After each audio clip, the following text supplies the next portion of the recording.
अस्सलाम वालेकुम। आज के इस लेक्चर में मैं फिज़िक्स के पहले 5 चैप्टर रिवाइज़ करवाऊँगा quickly with past paper practice के साथ। तो इसलिए जो है इस वीडियो को कंप्लीट देखिएगा, इससे बहुत फ़ायदा होगा।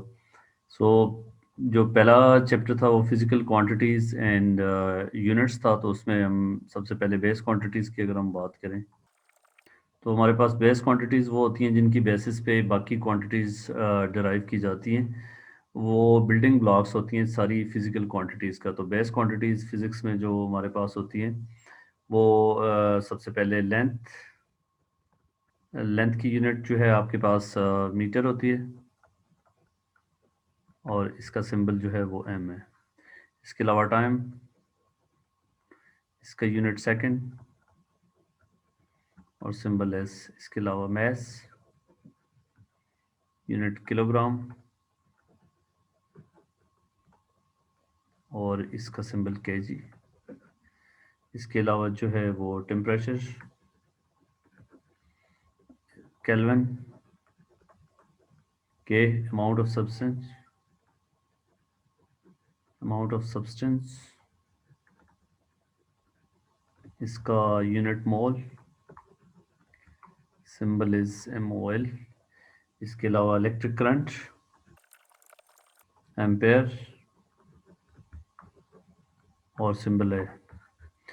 सो ये हमारे पास 6 बेस क्वांटिटीज़, वैसे 7 बेस क्वांटिटीज़ होती हैं, जिसमें आखिरी वाली जो है वो लाइट इंटेंसिटी है, जिसका यूनिट जो है वो light intensity, unit candela, CD। सो ये बेस क्वांटिटीज़ होती हैं, ये इनका नेम है। ये बेस क्वांटिटीज़ की जो यूनिट होंगी इनको बेस यूनिट कहते हैं। उसके बाद आता है डिराइव्ड क्वांटिटी। डिराइव्ड क्वांटिटीज़ में वो तमाम क्वांटिटीज़ जो बेस क्वांटिटीज से ड्राइव की जाती हैं उनको ड्राइव्ड क्वांटिटी कहते हैं। जैसे एरिया, एरिया होता है लेंथ इंटू ब्रेथ, यूनिट आपके पास मीटर स्क्वायर होगी in terms of base unit. इसके अलावा वॉल्यूम, इसका यूनिट मीटर क्यूब होगा। स्पीड, स्पीड का फॉर्मूला होता है डिस्टेंस ओवर टाइम।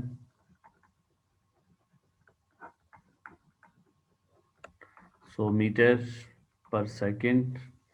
एक्सेलरेशन, इसका होता है चेंज इन वेलोसिटी और change in time. So unit metre per second square.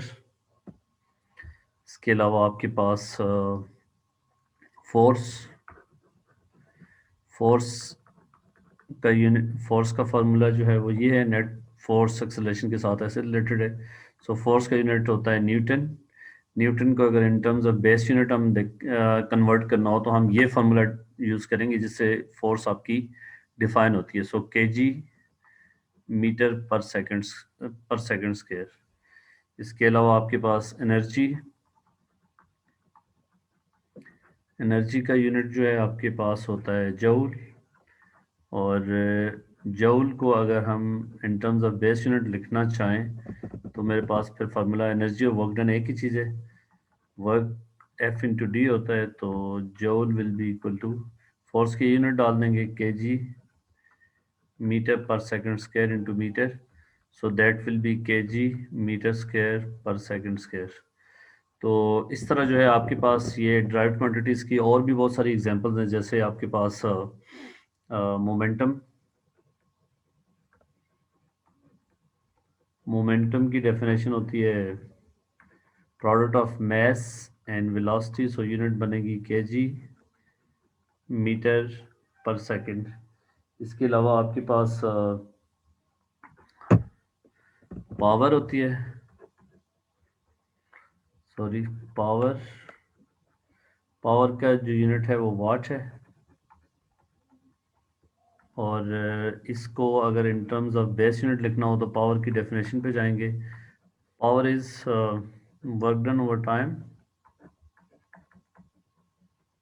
सो इसमें फार्मूले में डाल देंगे in terms of base unit. अगर वाट को लिखना हो, पावर का यूनिट आपके पास वाट है, और इसको इन टर्म्स ऑफ बेस यूनिट लिखना हो तो KG metre square per second square over second. सो इसको सिंप्लीफाई कर लेंगे तो आपके पास आंसर आ जाएगा। ये याद रखिए कि ये आपके पास जो है ये समरी लेक्चर है, तो इसमें जो है मैं जल्दी जल्दी बताऊंगा।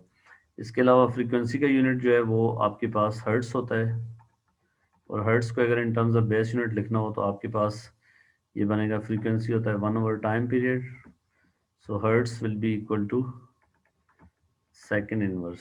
इसके अलावा आपके पास इलेक्ट्रिक चार्ज का यूनिट अगर आपने देखना हो तो आपको पता है current is equal to Q/T।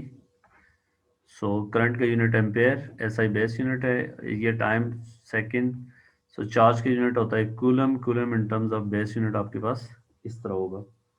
इसके अलावा अगर आपने वोल्ट को रिप्रेजेंट करना हो, वोल्ट होगा work done per unit charge, तो ये वाला फार्मूला आप यूज़ करेंगे, ठीक है। और रेजिस्टेंस का यूनिट निकालना हो तो V is equal to IR, ये डिफाइनिंग इक्वेशन होगी रेजिस्टेंस की।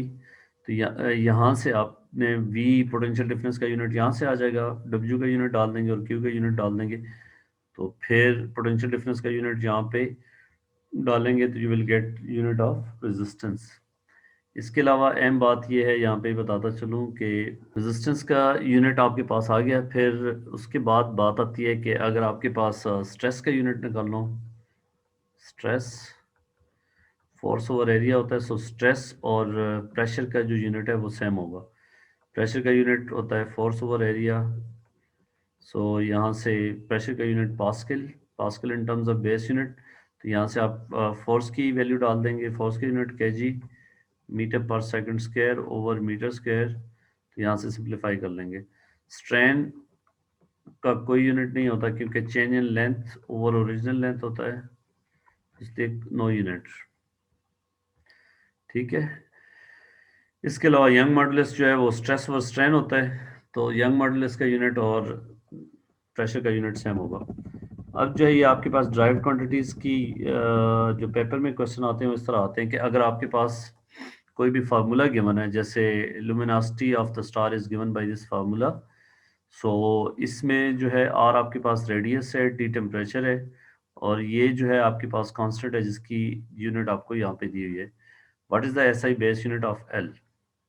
अब इसी तरह के क्वेश्चन आते हैं, इसमें हम क्या करेंगे, एल की यूनिट के लिए हम बाकी चीज़ों की यूनिट डालेंगे। आर चूंकि रेडियस है तो इसका यूनिट होगा मीटर, और ऊपर स्क्वायर है तो इसलिए मीटर स्क्वायर, और इसकी यूनिट हम यहाँ से डाल देंगे डब्ल्यू, मीटर -2 K-4, और टेम्परेचर आपके पास केल्विन है तो इसलिए K⁴।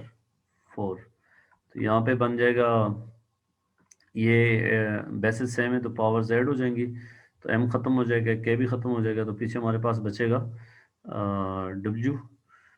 W चूँकि अब वाट में है और हमें चाह रहा है कि बेस यूनिट उसको लिखना है इन टर्म्स ऑफ बेस यूनिट, और वाट आपके पास क्या होता है, वाट जो है आपके पास पावर का यूनिट है, और पावर का जो यूनिट होता है वो मैंने पहले बताया work done per unit time है, तो वर्क का होगा KG metre square per second square over second, so that will be equal to KG M2S-3, KG M2S-3, तो ये आपके पास ऑप्शन होगी। तो इस तरफ पेपर में बहुत सारे फार्मूलाज दिए जा सकते हैं जिसमें आपको यूनिट फाइंड करने के लिए क्या है, जैसे आपको F is equal to G M1 M2/r², ये कह दे कि ये मैसेज हैं और ये इनके बीच में दो मैसेज के बीच में सेपरेशन है R, और F फोर्स है, तो G की यूनिट निकालनी हो तो जो भी फार्मूला होगा उसमें बाकी सारी चीज़ें डिफाइन होगी, आपने जिसकी यूनिट निकालनी है उसको सब्जेक्ट बनाएंगे और वहाँ से यूनिट आप निकाल देंगे, ठीक है। अब हम बात करते हैं जी प्रीफिक्सेस पे। प्रीफिक्सेस जो होते हैं वो मल्टीपल्स और सब मल्टीपल्स ऑफ 10 को कहते हैं, और प्रीफिक्सेस हमारे लिए जो है बहुत लार्ज क्वांटिटीज़ को या बहुत स्मॉल क्वांटिटीज़ को जो है कम्पैक्ट फॉर्म में लिखने का नाम है। तो यहाँ पे मैं ये आपको याद ही होंगी, नेम और इसके अलावा इसका सिंबल और वैल्यू क्या बनती है, ठीक है। सबसे पहले अगर मैं सबसे बड़ी उससे बात करूं कि सबसे बड़ी जो है आपके पास टेरा, और टेरा की जो वैल्यू होती है, टेरा का सिंबल कैपिटल टी, इसकी वैल्यू 10⁻12, इसके अलावा गीगा, कैपिटल जी और इसकी वैल्यू होती है 10⁹ इसके अलावा होता है मेगा, कैपिटल एम 10⁶, इसके अलावा किलो, के 10⁻3 ये स्मॉल के है, और इसके अलावा डेसी, डेसी जो है वो स्मॉल डी 10⁻⁻1, सेंटी जो है वो स्मॉल सी 10⁻⁻2, मिली, मिली जो है आपके पास स्मॉल एम इसका सिंबल है और 10⁻⁻3, माइक्रो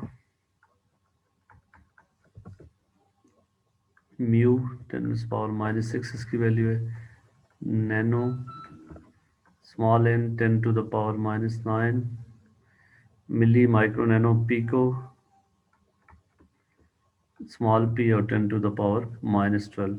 ये आपने याद रखना है कि सबसे बड़ी वैल्यू ये है, और इस तरह जो है जैसे मैं नीचे जा रहा हूँ ये डिक्रीजिंग ऑर्डर में जा रहा है। मतलब हम ये कह सकते हैं कि tera is 1000 time greater than giga, और ये इससे 1000 टाइम ग्रेटर है। इसी तरह जो है हम ये इनके सिंबल्स जो हैं ये यूनिक सिंबल्स हैं। कैपिटल टी अगर यहाँ पे लिखा हुआ है टेरा बाइट, तो टेरा हर्ट्स अगर फ्रीक्वेंसी है तो ये ऐसे लिखी होगी। इस टी का मतलब ये होगा कि ये सिंबल्स जो है आपके पास यूनिक हैं। अब इसका एक पास पेपर क्वेश्चन कर लेते हैं कि जैसे which product which product pair of the metric prefixes है द ग्रेटेस्ट मैग्नीट्यूड, तो आप इनकी वैल्यू डालें। पीको होता है पीको अभी जैसे हमने बात की 10⁻, यहाँ से देख लें, पीको इज 10⁻⁻12। पहली ऑप्शन ए को हम सिंप्लीफाई करते हैं, इंटू मेगा 10⁻6, सो ये बनेगा 10⁻⁻6। ये बनता है नैनो, नैनो इज 10⁻⁻9, किलो 10⁻3, सो ये भी बनेगा -6। सिमिलरली सी को देखते हैं, सी में हम बात करते हैं तो सी माइक्रो 10⁻⁻6 इंटू गीगा, गीगा आपके पास होता है 10⁻9, तो ये होता है 10⁻3। आखिरी वाली डी की बात करें 10⁻3 मिली, और टेरा 10⁻12, सो ये बनेगा 10⁻9। ठीक है, मिली टेरा टेरा जो है 10⁻9 12 सॉरी, और सबसे बड़ा मैग्नीट्यूड जो बनता है वो ये बनता है, तो डी इसका आंसर होगा। इसके अलावा जो है कन्वर्जन वाले क्वेश्चन भी आते हैं, बहुत इंपॉर्टेंट होते हैं कि for example how many cubic nanometre cubes are there in cubic micrometre. तो हमने देखना है कि क्यूबिक माइक्रोमीटर से हमने जाना है कितने नैनोमीटर क्यूब्स हैं। इस तरह के क्वेश्चंस को करने के लिए डिफरेंट तरीक़ाकार इस्तेमाल हो सकते हैं। तो ये जो क्यूब होता है इसका मतलब होता है होल क्यूब। ये याद रखना कि नोटेशन ये है कि प्रीफिक्स पे नहीं लिखा जाता, जो ये पावर होती है इस पे लिखी जाती है, तो यहाँ से इसका मतलब होल ही है। अब आपने इसकी वैल्यू देख ली है 10⁻⁻6, और इसको नैनो बनाने के लिए, हमें नैनो बनाना है तो अंदर हमें -9 चाहिए। तो आप क्या करेंगे, इसी चीज़ को हम लिख सकते हैं 10⁻⁻9 इंटू 10⁻3। ये देख लें, ऐसा करने की क्या ज़रूरत थी कि -6 ही बनना चाहिए, ताकि हमने जो कुछ भी किया है वो क्वेश्चन आपका चेंज ना हो। तो इसलिए जो है ये आपके पास नैनो बन गया, और ये 10⁻3 m, so inside the bracket आपके पास बना 10,000 नैनोमीटर, और जब इसका होल क्यूब लेंगे तो ये बनेगा 10⁻, ये इसका क्यूब भी है, ये 9 बन जाएगा nanometre cube. So 10⁻9 nanometer cubes are there in 1 micrometer cube। दूसरे तरीक़ाकार से आप ये देख सकते हो कि 1 माइक्रोमीटर जो है वो आपके पास 1000 टाइम ग्रेटर है नैनोमीटर के। 1 माइक्रोमीटर अगर आप देखें तो इज इक्वल टू 1000 नैनोमीटर। तो दूसरे तरीके से इसका होल साइड पे क्यूब लेंगे तो you will get this answer. तो एक तरीकाकार ये भी है short. 1 micrometre is equal to 1000 nanometre. तो 1 माइक्रोमीटर क्यूब, दोनों साइडों पे अगर आप क्यूब ले लेंगे तो ये आपके पास 10⁻9 बच जाएगा। उसके अलावा हमारा अगला टॉपिक कंसेप्ट है होमोजेनिटी। होमोजेनिटी ये होती है कि किसी भी इक्वेशन को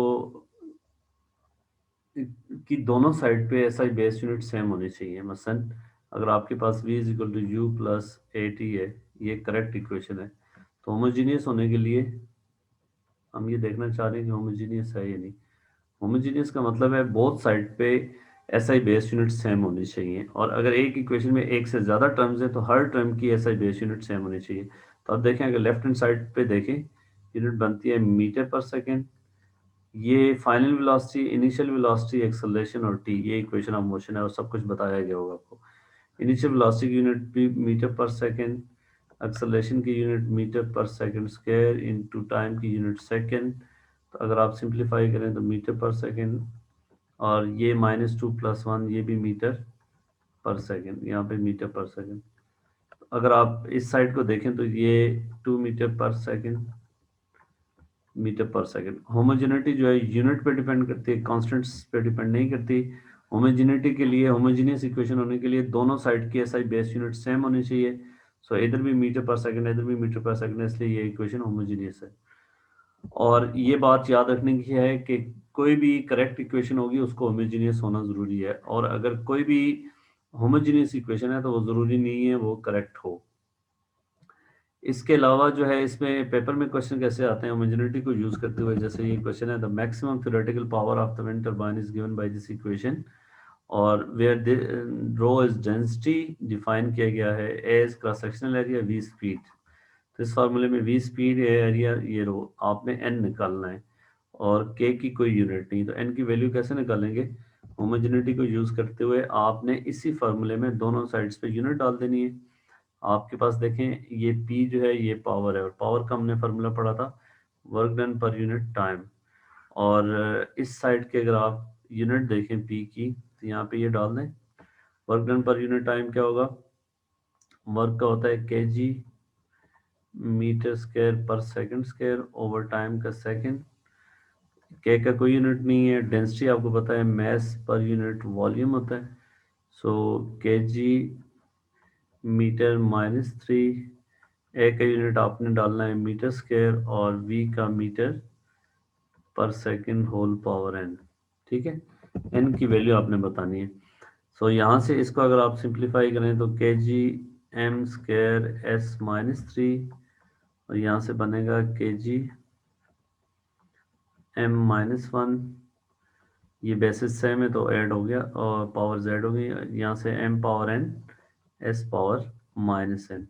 और ये याद रखना कि अगर ये इक्वेशन इक्वल है दोनों साइडें, तो हर इक्वल बेस की पावर इक्वल होनी चाहिए। मतलब s की पावर इस तरफ अगर -3 है तो यहाँ पे भी -3 होनी चाहिए।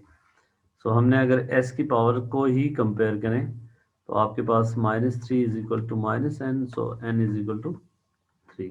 तो आपने पेपर में क्या करना है कि हर क्वांटिटी की यूनिट डालनी है, और यूनिट डालने के बाद एंड पे जो है सेम बेसिस की पावर को इक्वल कर देना, तो आपके पास वैल्यू आ जाएगी जो आप चाह रहे थे। ठीक हो गया। इसके अलावा हम बात करते हैं, अगला टॉपिक हमारा होगा वेक्टर। वेक्टर्स क्या होते हैं कि स्केलर और वेक्टर्स, वेक्टर्स वो होते हैं जिनकी मैग्नीट्यूड भी होता है प्लस डायरेक्शन दोनों होते हैं, और स्केलर्स में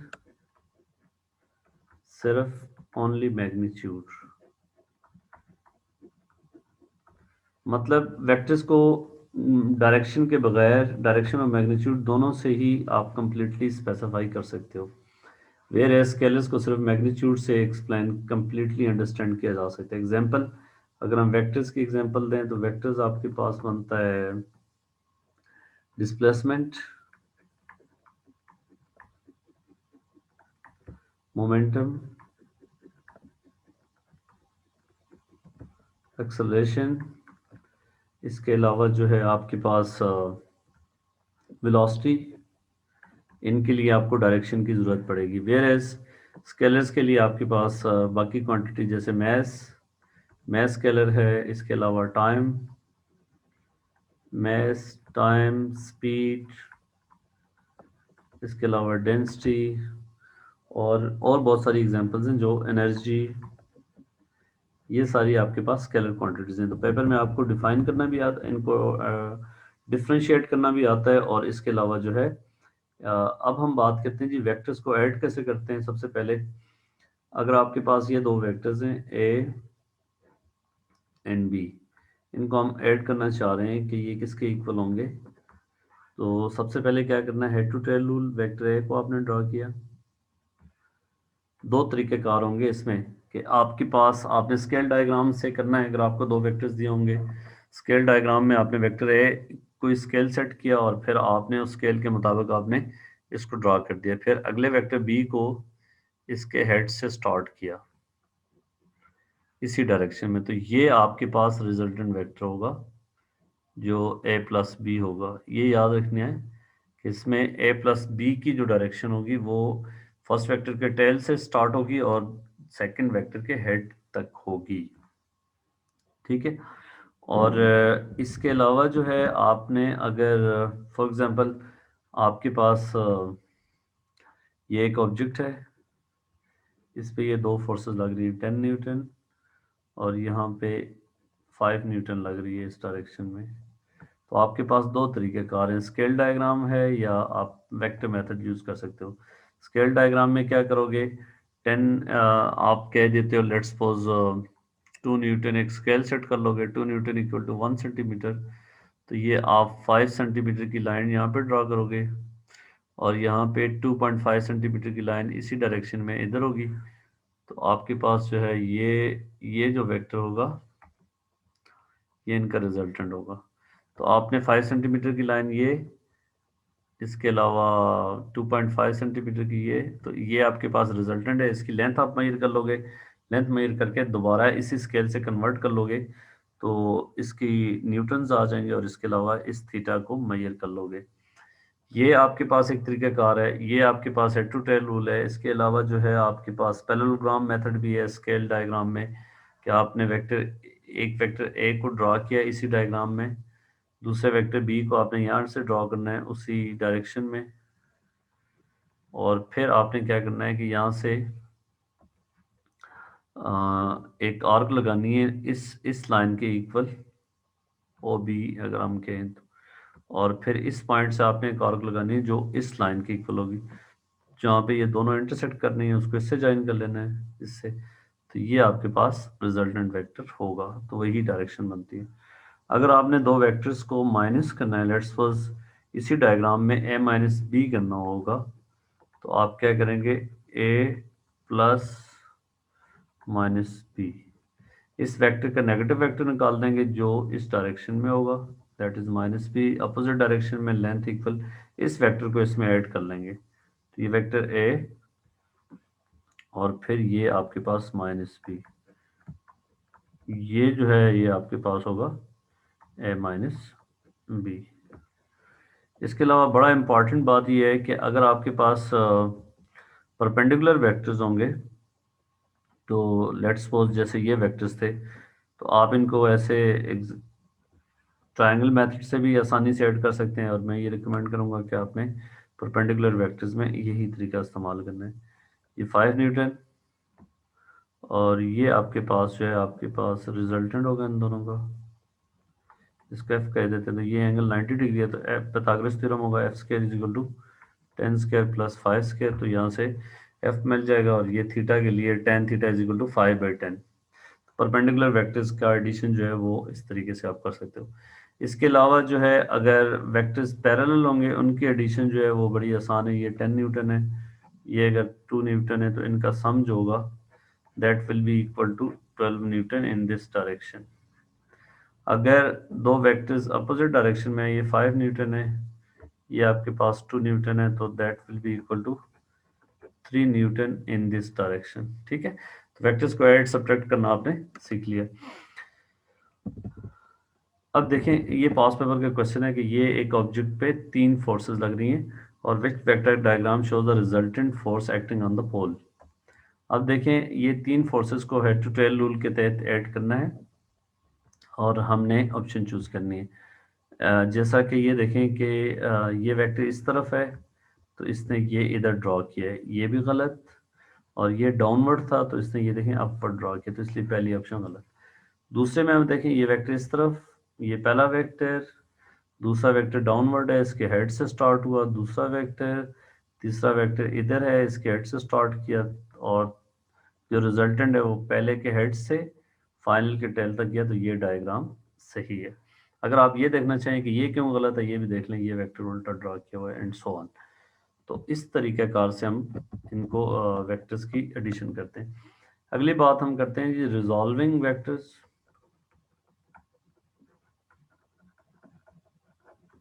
इसमें क्या होता है कि ये अपोजिट प्रोसेस है कि अगर एक वेक्टर आपके पास दिया हुआ है एफ, इसके जो कंपोनेंट्स निकालना, वैसे इन जनरल हम वेक्टर्स के कई कंपोनेंट हो सकते हैं। जैसे ये वेक्टर है, तो इस वेक्टर को हम ये वेक्टर, ये वेक्टर, ये सारे वेक्टर मिलकर इन सारों का सम ये वेक्टर होगा। लेकिन हमारे पास जो इम्पॉर्टेंट चीज़ है कि ऐसे दो कंपोनेंट्स जो आपस में 90 डिग्री पे हों, उनको हम परपेंडिकुलर वेक्टर्स कहते हैं, ठीक है, या रेक्टेंगुलर कंपोनेंट्स कहते हैं। तो एक वेक्टर हमें दिया हुआ है एफ और थीटा दिया हुआ है इस एक्सिस के साथ कितना बना रहा है। इस वेक्टर्स के जो कंपोनेंट आपस में 90 डिग्री पे होंगे रेक्टेंगुलर कंपोनेंट्स होंगे, और हमें रेक्टेंगुलर कंपोनेंट्स फाइंड करना ही आता है और दे आर वेरी इंपॉर्टेंट।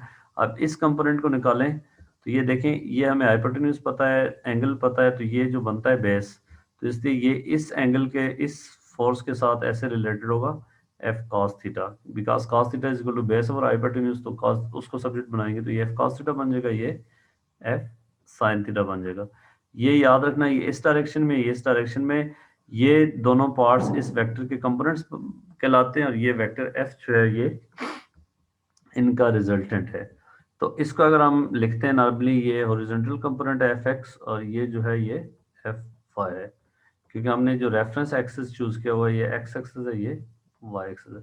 तो इन जनरल इस वेक्टर को किसी भी एक्सिस में रिजॉल्व किया जा सकता है, और हम पहले रेफरेंस एक्सिस सेट करते हैं, उसके मुताबिक जो है उस एक्सिस के पैरेलल और परपेंडिकुलर कंपोनेंट्स निकाल देते हैं। जो इम्पॉर्टेंट बात यह है कि इसमें इन दोनों का सम करेंगे तो ये एफ ही आएगा। दूसरी इंपॉर्टेंट बात है कि अगर आप थीटा इंक्रीज होगा तो कॉस थीटा की वैल्यू जो है वो कम होती है, इसलिए एफ एक्स जो है वो दैट विल डिक्रीज, और एफ वाई जो है that will increase, sine theta की वैल्यू इंक्रीज होगी। मतलब इसी वेक्टर में अगर आप यहाँ से इसी को मैं इसी डायग्राम पे विजुअलाइज कराना चाहूँ, अगर ये यही वेक्टर एंगल इंक्रीज कर दें, बाकी चीज़ें सारी वही हों, तो ये देखें ये कंपोनेंट कम हो गया, ये ज़्यादा हो गया, तो ये रेक्टेंगुलर कंपोनेंट्स कहलाते हैं। इसका इक्विलिब्रियम में और बहुत सारी जगहों पे इसका फ़ायदा होगा। अगर आपके पास लेट्स सपोज ये एक वेक्टर है और आपको कहा जाता है जी इस रेफरेंस एक्सिस में इसको रिजॉल्व करना है, ये एंगल दिया हुआ है, तो अब आप देखेंगे कि एक कंपोनेंट इसका इसके पैरेलल आपने ड्रॉ करना है, ये इधर सॉरी, और दूसरा कंपोनेंट जो है वो इधर। ये याद रखना है कि ये दोनों आपस में परपेंडिकुलर होने चाहिए, तो ये आपके पास बन जाएगा एफ कॉस थीटा और ये एफ साइन थीटा।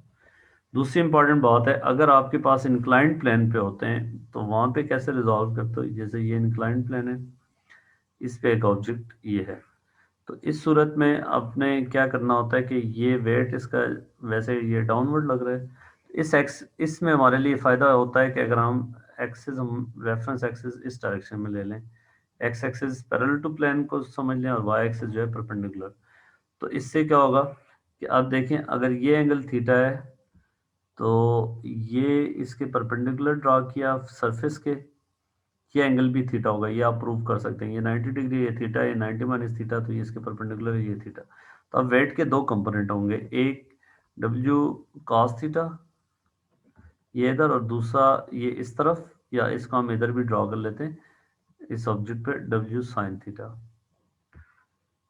और इसके अलावा जो है सब्जेक्ट पे जो है नॉर्मल कंटैक्ट फोर्स इस डायरेक्शन में लग रही होगी, और अगर कोई और फोर्स है तो वो भी हम ड्रा करेंगे। इन शॉर्ट हम उन तमाम फोर्सेस को रिजॉल्व करेंगे जो इस सरफेस के साथ ना तो परपेंडिकुलर है ना पैरेलल है।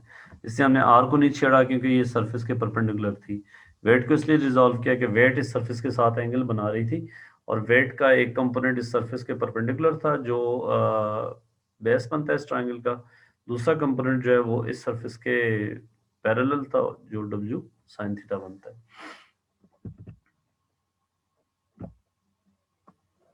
अब हम उस पे चलते हैं नेक्स्ट चैप्टर पे। नेक्स्ट चैप्टर में मेजरमेंट में सबसे पहली इंपॉर्टेंट बात है कि अगर आपके पास एक ऐसे स्केल को रीड करना हो जिसका एक साइड फिक्स हो, जैसे ये थर्मोमीटर है और इसका लोअर साइड फिक्स है, तो इस रीडिंग को हम कैसे देखेंगे? अब देखें, इसमें जो ये 20, 21, 22 जो सबसे लीस्ट काउंट है वो आपके पास है 1 डिग्री सेंटीग्रेड।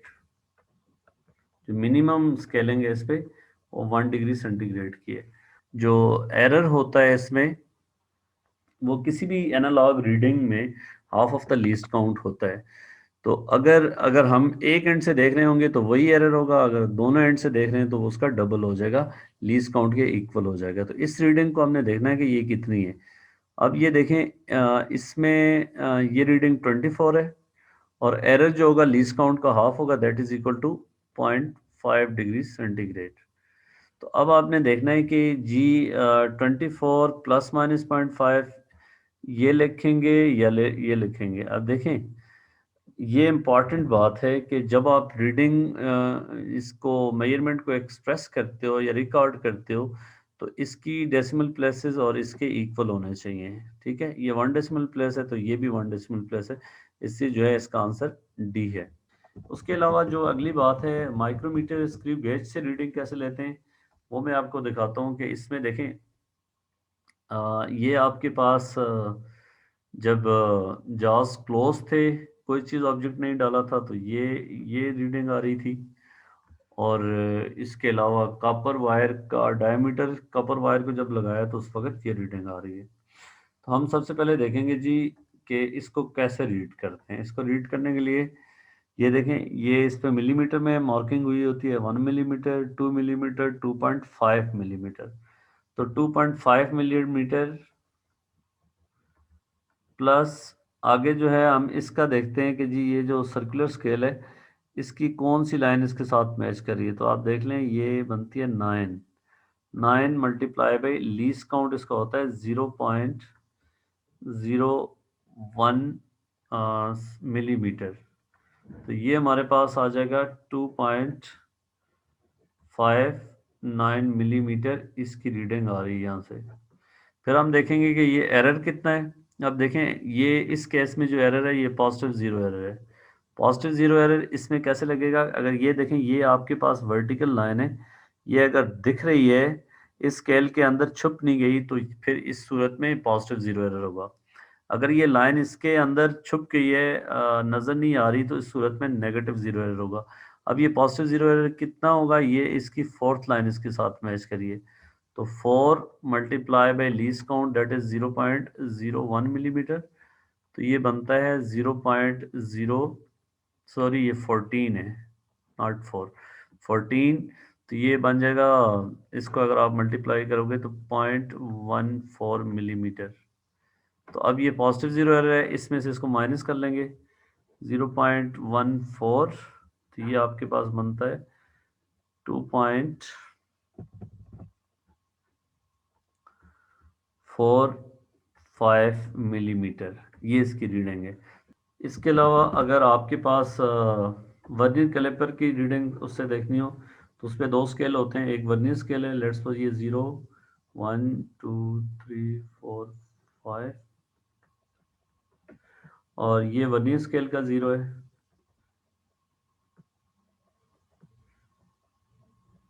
अगर इस रीडिंग को, ये ऊपर वाला मेन स्केल है और ये वर्नियर स्केल है। अब आप देखें, वर्नियर स्केल का 0 किधर है? 0.1।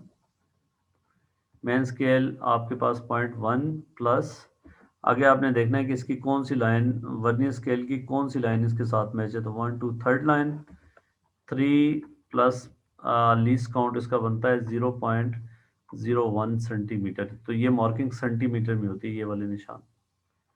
तो ये आपके पास बनेगा 0.13 सेंटीमीटर। ठीक है।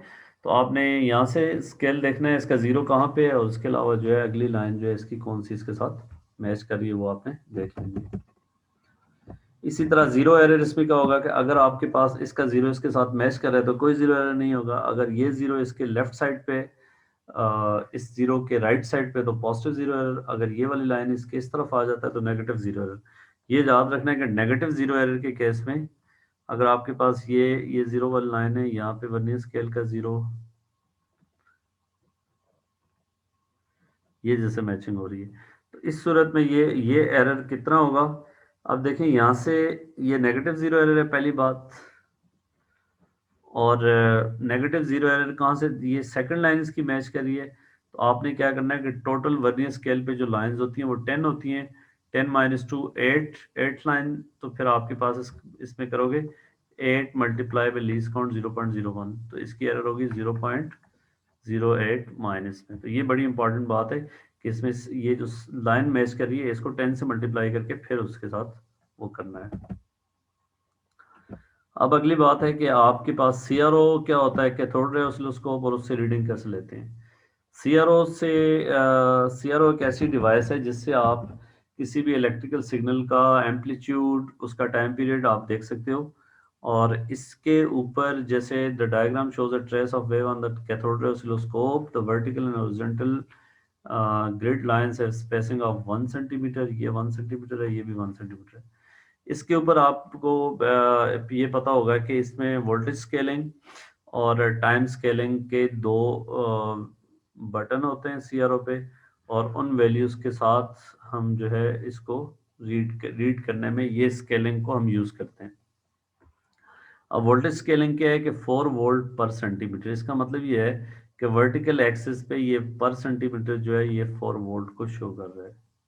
इसके अलावा हॉरिजॉन्टल एक्सिस पे ये जो स्केलिंग शो कर रहा है ये 5 मिली सेकेंड है। तो अब हमने इस सिग्नल का एम्पलीट्यूड और पीरियड देखना है। एम्पलीट्यूड का मतलब होता है कि सिग्नल की ये जो सेंट्रल लाइन है मीन वैल्यू से, ये जो पीक वैल्यू होती है maximum from this mean is known as amplitude, ये एम्पलीट्यूड है।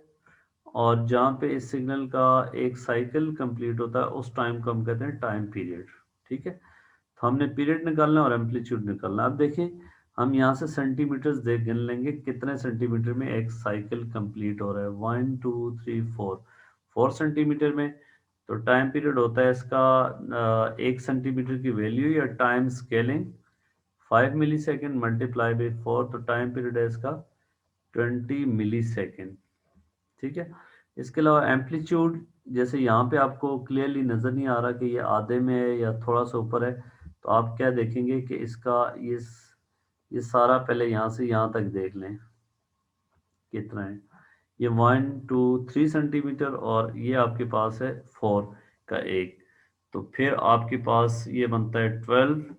ये सारा 12 वोल्ट है और आधा जो है आपके पास 6 वोल्ट बनेगा। तो इसमें क्या होगा, 6 वोल्ट इसका एम्पलीट्यूड है और 20 मिली सेकेंड इसका टाइम पीरियड है, तो सी ऑप्शन होगी। तो आपको जो भी क्वेश्चन वहाँ पे दिया होगा आपने क्या करना है कि टाइम स्केलिंग को इसके एक साइकिल के सेंटीमीटर से मल्टीप्लाई करना है, टाइम पीरियड आएगा। और वर्टिकल एक्सिस में जो एम्पलीट्यूड में उसके सेंटीमीटर्स बनेंगे उसको आपने वोल्टेज स्केलिंग के साथ मल्टीप्लाई कर देना है। पीरियोडिक सिग्नल होगा तो उसका टाइम पीरियड होगा वो एक सर्टेन टाइम के बाद रिपीट हो रहा होगा। अगर कोई और सिग्नल है, आपसे कहा जाए कि जी इस सिग्नल की विड्थ निकालनी है, तो आप यहाँ से इतने सेंटीमीटर ये सेंटीमीटर्स देख लेंगे, मल्टीप्लाई बाई टाइम से मल्टीप्लाई कर लेंगे। अगर इस सिग्नल की हाइट की बात की, उसने एम्पलीट्यूड की बात की, तो फिर आपने इसको देखना है। तो बहुत सिंपल सी एक स्केल रीडिंग है और इसमें कोई बड़ी बात नहीं है। अगली बात है कैलिब्रेशन कैसे करते हैं। कैलिब्रेशन के लिए आपके पास जो है कोई भी अगर आपको कैलिब्रेशन कर्व दी गई हो, जैसे ये डिफ्लेक्शन ऑफ एमीटर नीडल और ये करंट है, तो अब आपने देखना है कि जी इसकी जो स्केल की मार्किंग होगी वो कैसे होगी। तो आपके पास इस केस में जो भी ग्राफ दिया होगा, एक साइड पे क्वांटिटी होगी, दूसरी साइड पे डिफ्लेक्शन या एंगल होगा। तो आपने दो तरीके हैं इसको करने के लिए कि क्वांटिटी साइड पे आपने इक्वल इंटरवल्स लगा देने for equal change of quantity हम देखते हैं कि जी वर्टिकल एक्सिस पे या एंगुलर डिफ्लेक्शन पे क्या फ़र्क पड़ रहा है। For equal change of quantity आप देखें एंगुलर डिफ्लेक्शन जो है कम होती जा रही है। मतलब पहले एंगुलर डिफ्लेक्शन ज़्यादा थी, बाद में कम हो रही है, बाद में और कम हो रही है, बाद में और कम हो रही है। तो इस तरह अगर हम देखें तो इसका मतलब ये होगा कि जो स्पेसिंग होगी स्केल पे वो हायर वैल्यू ऑफ करंट के लिए वो कम होती जाएगी। तो शुरू में स्पेसिंग ज़्यादा, बाद में कम होती जा रही है। तो इसलिए जो है ये ए इसका आंसर होगा। ठीक है। सो इसमें होपफुली कोई मसला नहीं होगा। तो इस तरह जो आपको कर्व दी होगी उस तरह आपने एक उसकी स्केल तक पहुंचना है। तो जो क्वांटिटी होगी उस साइड पे आपने इक्वल स्पेसिंग के साथ लाइनें लगा देनी है, और वर्टिकल जो दूसरा एंगुलर डिफ्लेक्शन वाला स्केल है उसमें देखना है कि स्पेसिंग कैसे हो रही है। तो पहले जो है इसकी डिफ्लेक्शन ज़्यादा है उतने ही करंट के लिए, बाद में कम है। तो सेंसिटिविटी पहले ज़्यादा है, बाद में लेस सेंसिटिव हो रहा है। या दूसरे तरीकों में आप ये भी देख सकते हैं कि इस केस में जो ग्रेडियंट होगा, gradient will be equal to vertical axis पे आपके पास थीटा है, और इस एक्सिस पे delta theta over delta quantity delta I. तो आप देखें कि करंट की वैल्यू आपने कांस्टेंट रखनी होती है। ग्रेडियंट आपका वक्त के साथ साथ ग्रेडियंट आपका कम हो रहा है। ग्रेडियंट अगर आपका डिक्रीज हो रहा है तो उसका मतलब चेंज इन थीटा भी डिक्रीज होना चाहिए for the same value of current, equal interval of current. Gradient is proportional to theta. तो अगर आपका ग्रेडियंट स्टीपनेस कम हो रही है तो एंगुलर डिफ्लेक्शन भी कम होनी चाहिए। तो ऑप्शन ए होगी इसके। इसके अलावा अगली बात जो है वो जो आपकी मेजरमेंट्स होती हैं उनमें एरर्स की हम बात करते हैं। एरर्स दो तरह की होती हैं, सिस्टमैटिक एरर और रैंडम एरर्स।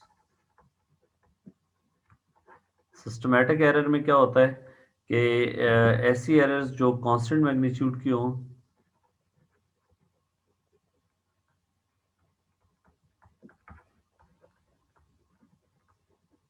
दो तरह की एरर्स होती हैं, सिस्टमैटिक और random error. Systematic error constant magnitude की होती है, कांस्टेंट मैग्नीट्यूड प्लस साइन, और इसके जो है एग्जांपल जो है वो जीरो एरर। और रैंडम एरर जो है उसका साइन मैग्नीट्यूड और उसका साइन कांस्टेंट नहीं होगा। ठीक है, सम टाइम वो एक्चुअल वैल्यू से ज़्यादा दे रही होगी, सम टाइम जो है वो एक्चुअल वैल्यू से कम दे रही होगी। ठीक है। और इसकी एग्जांपल जो है जैसे ह्यूमन रिएक्शन एरर जो है वो रैंडम एरर की एग्जांपल है। मैं लिखने पे टाइम नहीं ज़ाया कर रहा ताकि चीज़ें जल्दी से जल्दी आगे निकलें। इसके अलावा जो है जो सिस्टमेटिक एरर है उसकी वजह जो है वो आपके पास फॉल्टी डिवाइस हो सकती है, रॉन्ग अजम्पशन हो सकती है, और ज़ीरो एरर इसकी एग्जांपल हो सकती है। सिस्टमेटिक एरर को एवरेज करने से हल नहीं किया जा सकता। इसको हल करने के लिए आपने क्या करना है कि या ज़ीरो करेक्शन कर देनी है, या डिवाइस को आपने चेंज कर देना है। रैंडम एरर्स को चूंकि ये एक्चुअल वैल्यू से कम ज़्यादा हो सकती है, सम टाइम कम होगा सम टाइम ज़्यादा, तो इसलिए जो है इसको आप एवरेज करने से रैंडम एरर आपकी मसला हल हो जाएगा। ये बड़ी इंपॉर्टेंट बात है। सो अब इंटरेस्टिंग चीज़ ये है कि किसी भी इक्वेशन से कैसे जज करेंगे कि सिस्टमेटिक एरर रैंडम एरर होगा। जैसे देखें वेरिएबल्स पी, वाई और एक्स इस इक्वेशंस के साथ रिलेटेड हैं, और पी और क्यू कांस्टेंट्स हैं। द रिजल्ट्स सिस्टमेटिक एरर होना चाहिए। तो कैसा ग्राफ बनेगा? अब देखें अगर आप इसको एनालाइज करें, y is equal to P minus Q X, तो y और x का जो रिलेशनशिप है वो लीनियर है। ये स्ट्रेट लाइन बनेगी, पहली बात है y और x में स्ट्रेट लाइन बनेगी, और थ्योरेटिकली ऐसे रिलेटेड हैं। तो एक्सपेरिमेंटली जब आपके पास सिस्टमेटिक एरर अगर है तो सिस्टमेटिक एरर का मतलब ये होगा कि जैसे ये लाइन है, इसका y इंटरसेप्ट q है, और सारी वैल्यूज इक्वल अमाउंट से शिफ्ट होंगी। ठीक है। अगर वैल्यूज एक लाइन के दोनों अतराफ में हो तो ये जो स्कैटर ऑफ लाइंस होता है ये बताता है कि इसमें रैंडम एरर है, रैंडम एरर लेकिन इसमें मौजूद है, लेकिन सिस्टमेटिक एरर इसमें नहीं है। देखें पी वाई इंटरसेप्ट से गुजर रहा है और नेगेटिव ग्रेडियंट है इस लाइन का, बट नो सिस्टमेटिक एरर। मतलब ये जो लाइंस के क्रॉस पॉइंट्स का दोनों तरफ स्कैटर है, ये बता रहा है कि रैंडम एरर है। और अगर लाइन इस वाई इंटरसेप्ट से उसी जो थ्योरेटिकल उनके बीच में रिलेशनशिप है, अगर एक्सपेरिमेंटली भी उसी वाई इंटरसेप्ट से गुजर रही है, तो इसका मतलब ये होगा कि नो सिस्टमेटिक एरर। इस केस में देखें, सारी की सारे पॉइंट्स एक लाइन के ऊपर आ रहे हैं, इसका मतलब रैंडम एरर कोई नहीं है। लेकिन सारी वैल्यूज एक्चुअली उनको ऐसे होना चाहिए, एक्चुअली ये ग्राफ को ऐसे होना चाहिए था, इससे गुजर। तो अब हर डेटा वैल्यू इक्वल अमाउंट से नीचे शिफ्टेड है, तो इसका मतलब है सिस्टमेटिक एरर है, लेकिन रैंडम एरर नहीं है। और सी और डी जो है, इनको आप पहले ही रिजेक्ट कर लेंगे, क्योंकि वाई और एक्स में लीनियर रिलेशनशिप है और यहाँ पे ये कर्व है। अगर उसने कहा होता सिस्टमेटिक एरर नहीं है, रैंडम एरर है, तो फिर आपके पास भी ऑप्शन होता। अगर उसने यहाँ पे जैसे कहा है कि जी सिस्टमेटिक एरर है, रैंडम एरर नहीं है, तो इस वजह से आपका ए आंसर होगा। अगली इंपॉर्टेंट चीज है प्रिसिजन और एक्यूरेसी। प्रिसिजन और एक्यूरेसी को कैसे डिफाइन करते हैं कि अगर आपके पास एक्यूरेसी का मतलब ये होगा कि अगर आपकी डेटा वैल्यूज जो हैं वो क्लोज टू एक्चुअल वैल्यू, तो इसका मतलब ये होगा कि वो एक्यूरेट हैं। मतलब वैल्यूज का जो मीन का डिस्टेंस है वो एक्चुअल वैल्यू से कम होना चाहिए। और अगर डेटा वैल्यूज का आपस में क्लोज है, मतलब उनका जो स्प्रेड है या उनकी रेंज है वो कम है, तो इसका मतलब होगा वो ज़्यादा प्रिसाइज है। मतलब यहाँ पे मैं अगर ग्राफिकली आपको बताऊं, अगर आपने एक ही वैल्यू को एक एक्सपेरिमेंटल किसी भी आपने मेजरमेंट को किया और मल्टीपल टाइम्स एक वैल्यूज को रिकॉर्ड किया है, तो आपके पास ये इस तरह का ग्राफ आएगा। नंबर ऑफ टाइम्स आपने मेजरमेंट ली और यहाँ पे आपके पास वो क्वांटिटी है जिसको आपने मेजर किया। तो ये बता रहा है कि आपके पास ये रेंज होगा वैल्यूज का, कि कम से कम दफ़ा या उस क्वांटिटी की वैल्यू सबसे लीस्ट ये है और सबसे हाईएस्ट ये है। तो ये वैल्यू आपके पास डाटा का स्प्रेड बता रहा है या रेंज बता रहा है। और ये वैल्यू जो है ये डाटा का मीन होगा, जहाँ पे सबसे ज़्यादा दफ़ा ये वैल्यू आई है, तो इसलिए जो है इसको हम कहेंगे ये मीन है। अगर आपका ये जो रेंज है, हाईएस्ट वैल्यू लोएस्ट वैल्यू, ये रेंज कम होगा, रेंज अगर आपका लेस होगा, तो इसका मतलब होगा कि वैल्यूज प्रिसाइज हैं। और अगर इस मीन की ये जो वैल्यू मीन है, ये इसका actual value, let's suppose actual value यहाँ पे लाई कर रही है, तो इनका ये जो डिफरेंस होगा ये आपका एक्यूरेसी को बताएगा, और ये जो डिफरेंस होगा ये बताएगा, ये उसके प्रिसिजन को बताएगा। तो मसलन मैं अगर आपके पास यहाँ पे दो डाटा वैल्यूज ड्रॉ करता हूँ, एक डाटा वैल्यू ये है और उसी स्केलिंग पे एक ये आपके पास है मेजरमेंट। सो लेट्स सपोज यहाँ पे ट्रू वैल्यू जो है वो यहाँ पे है एक्स नॉट, यहाँ पे ट्रू वैल्यू जो है वो यहाँ पे है एक्स नॉट, ये ट्रू वैल्यू है। और अब आप देख लें कि इस हमने देखना है कि कौन सा ज़्यादा प्रिसाइज है, इसका स्प्रेड या रेंज, इसकी रेंज से इसका रेंज ज़्यादा है और इसका रेंज जो है वो कम है, तो ये ज़्यादा प्रिसाइज है। लेकिन इसके मीन का डिफरेंस अगर इस वैल्यू से देखें तो ये ज़्यादा है एज कंपेयर टू दिस, ये यहाँ पे कम है। तो ये ज़्यादा accurate, more accurate, but less precise है as compare to this data है। और दूसरी इंपॉर्टेंट चीज़ कि अगर प्रिसिजन और एक्यूरेसी को हम उससे भी कंपेयर कर सकते हैं कि हमारी मेजरमेंट में सिस्टमेटिक एरर ज़्यादा थी या रैंडम एरर ज़्यादा थी। ठीक है, अगर आपके पास जो है वो रैंडम एरर ज़्यादा होगी, तो उससे ये जो विड्थ होगी ये ज़्यादा होगी, वैल्यूज़ का स्कैटर ज़्यादा होगा। सो ये ज़्यादा होने का मतलब है रैंडम एरर ज़्यादा है। और अगर यहाँ से ये जो डिफरेंस है मीन का इससे, तो इसका मतलब है सिस्टमेटिक एरर ज़्यादा है। तो अब देखिए ये एग्जाम का एक क्वेश्चन है कि क्वांटिटी एक्स को हम मेजर कर रहे हैं, फिक्स क्वांटिटी एक्स नॉट, ये इसकी ट्रू वैल्यू है। Many times in an experiment that has an experimental uncertainty, a graph is plotted to show a number of times that a particular value x is obtained. which graph could be obtained if the measurement x naught has a large systematic error but small random error। Small random error का मतलब ये है कि ये जो values का spread है या रेंज है ये कम से कम होगा। ठीक है, सो अब आप देखें सबसे कम से कम क्या है, अगर इस चीज को फिक्स करें पैरामीटर को, तो रेंज इसका इसका ज्यादा है, इनका कम है, तो इसलिए जो है इन दो को हम रिजेक्ट कर लेंगे। अब इन दोनों में से कैसे हमने देखा, उसने कहा जी large systematic error. Large systematic error का मतलब ये होगा कि मीन का एक्चुअल वैल्यू से डिफरेंस ज़्यादा होगा। ठीक है, या वो उसमें डाटा प्रिसाइज तो होगा लेकिन लेस एक्यूरेट होगा। अब देखें प्रिसीजन इन दोनों की सेम है, ये जो है इसके इस केस में मीन जो है वो इस वैल्यू से इतना दूर है, तो इसलिए जो है वो इसमें रैंडम इसमें सिस्टमैटिक एरर ज़्यादा है एज कम्पेयर टू दिस। इसमें कोई सिस्टमैटिक एरर नहीं क्योंकि मीन उसी के ऊपर लाई कर रहा है। तो मीन वैल्यू का डिफरेंस इससे ज़्यादा है, इसलिए जो है आपके पास लार्ज सिस्टमैटिक एरर जो है वो हमारे पास ये ऑप्शन होगा सी। अगर उसने कहा होता कि लार्ज रैंडम एरर हो और स्मॉल सिस्टमैटिक एरर हो, तो लार्ज रैंडम एरर का मतलब ये होगा कि फिर आपके पास ये जो डाटा की रेंज है ये ज़्यादा से ज़्यादा होनी चाहिए, फिर आपके पास इन दो में से ऑप्शन होती। तो अगर उसने कहा होता लार्ज रैंडम एरर और स्मॉल सिस्टमैटिक एरर, तो स्मॉल सिस्टमैटिक एरर में मतलब ये इससे डिफरेंस कम होता और ये फिर ये ऑप्शन आपके पास होती।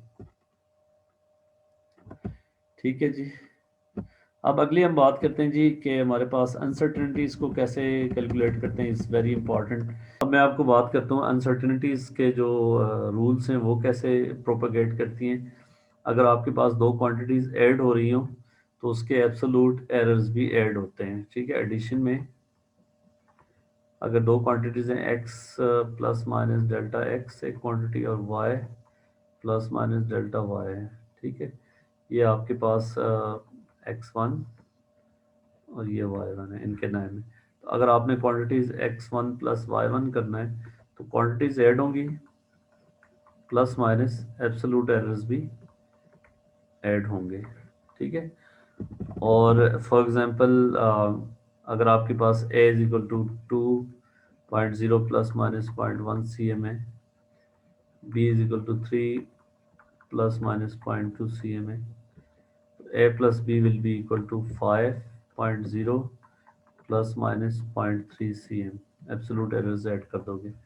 अगर दो क्वांटिटीज़ को सब्ट्रैक्ट कर रहे हो जैसे बी माइनस ए आप कर रहे हो, तो क्वांटिटी सब्ट्रैक्ट होंगी 3 माइनस 2 दैट इज़ 1.0 और एब्सोलूट एरर्स फिर भी ऐड होंगे that is equal to 0.3 centimetre. और ये इंपॉर्टेंट बात है जो कि इसके डेसिमल प्लेसेस और इसके डेसिमल प्लेसेस सेम होने चाहिए। अगर क्वांटिटीज मल्टीप्लाई हो रही हो जैसे y is equal to X W है, तो इस केस में मल्टीप्लिकेशन में fractional errors delta Y over Y, ये fractional error in Y, fractional errors आपके पास ऐड होते हैं delta X over X plus delta W over W. तो fractional error in X plus fractional error in W will give you fractional error in Y. Fractional error add होते हैं, या अगर इसको 100 से मल्टीप्लाई करें तो percentage delta Y is equal to percentage delta X बन जाएगा, दोनों साइड पे अगर 100 प्लस परसेंटेज डेल्टा डब्ल्यू बन जाएगा। तो परसेंटेज एरर ऐड होते हैं या फ्रैक्शनल एरर ऐड होते हैं।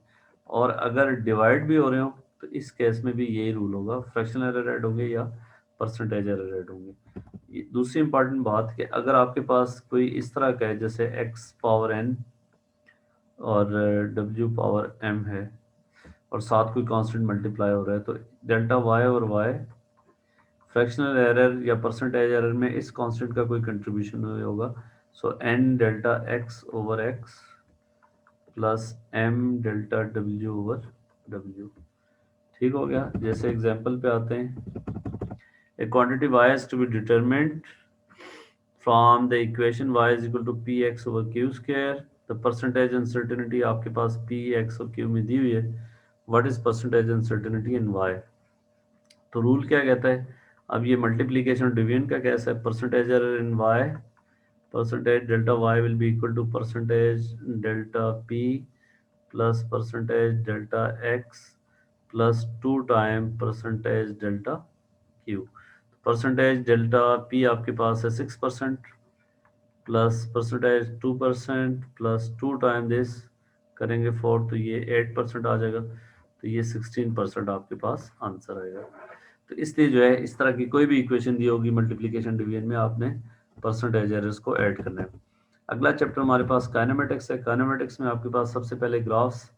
ग्राफ्स में अगर आपके पास यहाँ पे डिस्प्लेसमेंट है, यहाँ पे टाइम है, तो डिस्प्लेसमेंट टाइम के ग्राफ का जो ग्रेडियंट होगा ये आपने जानना है। Gradient will be equal to velocity, ठीक है। और इस केस में चूंकि स्ट्रेट लाइन है, स्ट्रेट लाइन का मतलब है ग्रेडियंट कांस्टेंट है, इसका मतलब ये वेलोसिटी जो है वो कांस्टेंट है। और बाकी आपको फ़र्क पता है डिस्प्लेसमेंट और डिस्टेंस में। शॉर्टेस्ट डिस्प्लेसमेंट जो है वो शॉर्टेस्ट डिस्टेंस होता है, और डिस्टेंस जो है वो एक्चुअल डिस्टेंस होता है। डिस्प्लेसमेंट टाइम ग्राफ का ग्रेडियंट वेलोसिटी देगा, और अगर आपके पास डिस्टेंस टाइम ग्राफ है तो उसका ग्रेडियंट जो है वो आपके पास स्पीड देगा, बिकॉज ग्रेडियंट जो है वो डिस्टेंस ओवर टाइम होगा which is equal to speed. इस केस में कांस्टेंट वेलोसिटी है। अगर डिस्प्लेसमेंट टाइम ग्राफ आपका इस तरह का हो तो इसका मतलब होगा ग्रेडियंट वक्त के साथ साथ इंक्रीज हो रहा है, और ग्रेडियंट इंक्रीज होने का मतलब ये है कि इंस्टेंटेनियस वेलोसिटी जो है इसकी इंक्रीज हो रही है। और एवरेज वेलोसिटी भी, एवरेज वेलोसिटी किसी भी पॉइंट पे देखनी होगी तो फिर इस लाइन का ग्रेडियंट तो एवरेज वेलोसिटी होगा, और इंस्टेंटेनियस वेलोसिटी के लिए टेंजेंट ड्रॉ करेंगे। और अगर आपके पास डिस्प्लेसमेंट टाइम ग्राफ इस तरह का है तो इसका मतलब ये होगा कि इसकी वेलोसिटी जो है वो डिक्रीज हो रही है, ग्रेडियंट डिक्रीज हो रहा है। फिर दूसरी अहम बात, वेलोसिटी टाइम ग्राफ का जो ग्रेडियंट होगा, gradient will be equal to velocity over time acceleration. और स्ट्रेट लाइन है, इसका मतलब कांस्टेंट ग्रेडियंट, कांस्टेंट ग्रेडियंट का मतलब एक्सेलरेशन कांस्टेंट है। और अगर यही चीज़ वेलोसिटी टाइम ग्राफ ऐसा हो तो इसका मतलब ग्रेडियंट इंक्रीज हो रहा है, वेलोसिटी एक्सेलरेशन इंक्रीज होगा, ठीक है। और वेलोसिटी टाइम ग्राफ का जो एरिया अंडर ग्राफ होता है वो आपको डिस्प्लेसमेंट देता है, ये भी आपको पता होना चाहिए। So displacement is equal to area under the graph, और ग्रेडियंट जो है इस केस में एक्सेलरेशन होगा। सो वेलोसिटी टाइम ग्राफ का gradient acceleration, displacement time graph का ग्रेडियंट जो है वो वेलोसिटी देगा, ठीक है। और अगर इस केस में इसकी कुछ एग्जांपल देख लेते हैं, जैसे देखें, a radio control toy car travels along a straight line for a time of 15 second, यहाँ तक। और वेलोसिटी की वेरिएशन आपको दी है, तो अब पहले इसको पढ़ लेते हैं कि वेलोसिटी यहाँ से यहाँ तक वेलोसिटी कांस्टेंट, उसके बाद जो है वेलोसिटी नेगेटिव हो जाती है लेकिन कांस्टेंट। तो आप देखें वेलोसिटी अगर पॉजिटिव है तो उसका मतलब ऑब्जेक्ट एक डायरेक्शन में जा रहा है, और वेलोसिटी यहाँ से नेगेटिव हो गया तो उसका मतलब यहाँ से 10 सेकंड पे ऑब्जेक्ट ने अपनी डायरेक्शन बदल ली है, ठीक है। और वेलोसिटी टाइम ग्राफ का एरिया जो होता है वो डिस्प्लेसमेंट होता है। उसने कहा average, average velocity, average velocity का मतलब ये होगा कि total displacement over total time. अब देखें, अब यहाँ से वेलोसिटी कांस्टेंट है, ऑब्जेक्ट आगे सीधा जा रहा है, तो एक डायरेक्शन में कितना डिस्प्लेसमेंट है, 3 टाइम 10, ये रेक्टेंगल है तो 30 मीटर। इस एक सिम्प में स्ट्रेट लाइन में ऑब्जेक्ट जा रहा है तो उसने 30 मीटर डिस्टेंस कवर किया, और वापसी इसी यहाँ से डायरेक्शन बदली, तो इस पार्ट का एरिया जो है ये 5 इसका टाइम ड्यूरेशन है, और 6 तो ये भी 30 मीटर है। इसका मतलब ये है कि ऑब्जेक्ट वापसी पे भी 30 मीटर आया उसी स्ट्रेट लाइन पे, तो अपनी ओरिजिनल जगह पे पहुंच गया। इसका मतलब क्या हुआ कि डिस्प्लेसमेंट जीरो। जब डिस्प्लेसमेंट जीरो तो एवरेज वेलोसिटी होती है total displacement over total time, तो इसलिए जो है एवरेज वेलोसिटी इस केस में जीरो होगी। अब a ball is released from rest above the horizontal surface. It strikes the surface and bounces several times. The velocity time graph for the first two bounces is shown. यहाँ से ball को यहाँ से drop किया है, तो आप देख लें इनिशियल वेलोसिटी यहाँ पे जीरो, वेलोसिटी लीनियरली इंक्रीज हो रही है क्योंकि ग्रेविटेशन एक्सेलरेशन कांस्टेंट है, एयर रेजिस्टेंस इग्नोर है। यहाँ जब सरफेस से हिट करे तो उस वक्त वेलोसिटी मैक्सिमम, फिर वेलोसिटी पॉजिटिव टू नेगेटिव होगी, इसका मतलब वो जो वापस ऊपर डायरेक्शन उसने चेंज किया और यहाँ से 2 मीटर पर सेकंड से ये ऊपर उठाए, फिर ये स्लोली डिक्रीज हो रही है, वेलोसिटी डिक्रीज हो रही है, जीरो इस टाइम पे ये यहाँ पे पहुंच जाता है। ठीक है, और फिर यहाँ से फिर वापस वेलोसिटी पॉजिटिव साइड पे इंक्रीज हो रही है, वो वापस आ रहा है। तो ये फर्स्ट बाउंस के बाद उसने कहा maximum height of the ball after the first bounce. तो फर्स्ट बाउंस के बाद टॉप पोजीशन तक पहुंचा है, ये वेलोसिटी टाइम ग्राफ का ये वाला पार्ट जो है एरिया, ये बताएगा कि वापसी पे उससे कितनी हाइट कवर की है। अगर ये पूछा होता है कि जी हम इस पार्ट के एरिया और इस पार्ट के एरिया के लिए ट्राइंगल का फॉर्मूला यूज करेंगे। अगर ये पूछा जाता कि किस हाइट से ड्रॉप किया गया है, तो हमें जो है वो फिर इस पार्ट का एरिया देखना होता। ठीक है, तो इस तरह के ग्राफ्स में आपको डिफरेंट क्वेश्चन पूछे जा सकते हैं कि जी किस टाइम पे आफ्टर फर्स्ट बाउंस वो मैक्सिमम हाइट पे पहुंचा है, तो ये 0.5 सेकंड पे। 0.7 सेकंड पे किधर होगा, ये after first bounce top position से दोबारा जो है वो सरफेस को हिट कर रहा है। तो ये आपको चीज़ पता होनी चाहिए। इसके अलावा अब रिवर्स ग्राफ है कि अगर आपको वेलोसिटी टाइम ग्राफ दिया हुआ है और वो कहता है डिस्प्लेसमेंट टाइम ग्राफ देखें, बताएं। तो अब देखें डिस्प्लेसमेंट टाइम ग्राफ का ग्रेडियंट वेलोसिटी होगा, तो अगर वेलोसिटी पॉजिटिव है और इंक्रीज हो रही है तो इसका मतलब यहाँ ग्रेडियंट इंक्रीज होना चाहिए। ठीक है, तो यहाँ वेलोसिटी इंक्रीज हो रही है up to this point, displacement time graph का ग्रेडियंट कांस्टेंट होना चाहिए, तो ये ग्रेडियंट जीरो। और डिस्प्लेसमेंट टाइम ग्राफ का ग्रेडियंट यहाँ से यहाँ तक कांस्टेंट है, तो इसलिए ये रिजेक्ट हो जाएंगे दोनों ग्राफ्स। वेलोसिटी बढ़ने का मतलब ग्रेडियंट बढ़ना चाहिए। अब ग्रेडियंट इसमें भी इंक्रीज हो रहा है, इसमें भी इंक्रीज हो रहा है अप टू दैट पॉइंट, देख लें ग्रेडियंट यहाँ पे जीरो, इंक्रीज हो रहा है, इंक्रीज हो रहा है, इंक्रीज हो रहा है। उसके बाद वेलोसिटी कांस्टेंट, इसका मतलब ग्रेडियंट जो जहाँ तक आया था वो ग्रेडियंट कांस्टेंट होना चाहिए और चेंज नहीं हो जाना चाहिए। तो यहाँ पे ग्रेडियंट है कांस्टेंट लेकिन उससे चेंज हो गया, और यहाँ पे ग्रेडियंट जो है यहाँ से लेके यहाँ तक ये स्ट्रेट लाइन पोर्शन है तो कांस्टेंट उसी। उसके बाद वेलोसिटी डिक्रीज हो रही है लेकिन है वेलोसिटी स्टिल पॉजिटिव, इसका मतलब ग्रेडियंट पॉजिटिव होगा और डिक्रीज हो रहा होगा। तो देखिए ग्रेडियंट यहाँ से आगे डिक्रीज हो रहा है, यहाँ पे जाके ग्रेडियंट ऑफ टेंजेंट जीरो हो जाता है। इसमें क्या हो रहा है, इसमें ग्रेडियंट पॉजिटिव से नेगेटिव हो गया है। आपको पता है कि इस तरह की लाइंस के ग्रेडियंट पॉजिटिव, इस तरह की नेगेटिव, तो इसलिए सी इसका आंसर होगा। अगली बात आती है इक्वेशंस ऑफ मोशन। तो कॉन्स्टेंटली एक्सेलरेटेड मोशन होगी तो आपको पता है कि final velocity will be equal to initial velocity plus A t, ये फर्स्ट इक्वेशन है। दूसरी equation u t plus half a t square. Third equation two a s is equal to v square minus u square. और one more equation s is equal to v t minus half a t square. ये equations कब valid होती हैं, सबसे पहले इनमें ये पता होना चाहिए कि ये इनिशियल वेलोसिटी, अगर एक ऑब्जेक्ट इनिशियल वेलोसिटी यू से जा रहा था और फाइनल वेलोसिटी निकालनी हो आफ्टर टाइम टी, अगर आपको एक्सेलरेशन दिया हो तो आप ये लगा लेंगे U initial velocity, V final velocity, A acceleration, T time, S displacement. ठीक है, और वी फाइनल वेलोसिटी है।